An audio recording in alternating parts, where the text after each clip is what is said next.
The steel was cold, but my blood was screaming. I stood in the center of a reinforced 5-acre sanctuary, a no man's land of dust and pine. On my back was 85 pounds of custom-engineered grade 5 titanium plate, every inch of it bristling with 4-inch blackened steel spikes. I looked like a deep sea nightmare brought to the surface. I wasn't there to hunt. I was there to see if the Untouchable Suit lived up to its name. The Siberian Tiger, a 600-pound wall of orange muscle named Kazan, saw me first. He didn't roar. He didn't even growl. He simply erased the distance between us. When he struck, it felt like being hit by a runaway semi-truck. The impact sent me spinning, the spikes on my left shoulder grinding against his massive paws. He let out a huff of confusion. His claws, designed to unzip hide, had met for millimeters of metal and needle-sharp points. He circled, his eyes wide, tasting the metallic scent of the suit. He lashed out again, a lightning-fast swipe that would have decapitated a man.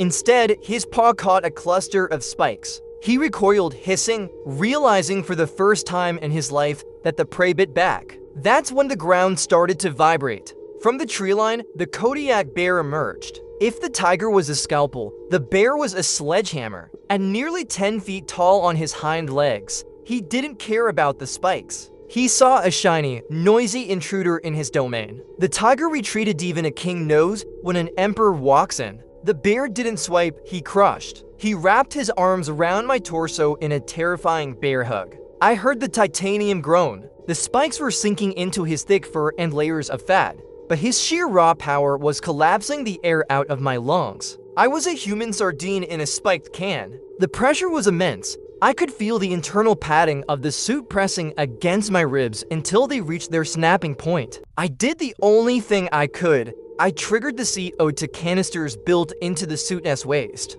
A massive cloud of freezing white gas and a high-pitched shriek blasted outward. The sudden noise and the freezing sensation on the bear's sensitive nose caused him to stumble back. I didn't wait. I scrambled toward the extraction cage, my metal boots clanging like a funeral bell against the rocks. I dove through the steel gate just as Kazan, the tiger, made one final leap, his teeth scraping a long, horrific gouge across my greaves. When the team peeled the suit off me, I was covered in pressure bruises, deep, purple welts where the armor had been crushed into my skin. The damage, 3 cracked ribs, a dislocated thumb, and a suit of armor that looked like it had been through a car crusher. The lesson: nature doesn't care how much technology you wear. A spike might stop a bite, but it can't stop 1,000 pounds of pure evolutionary fury.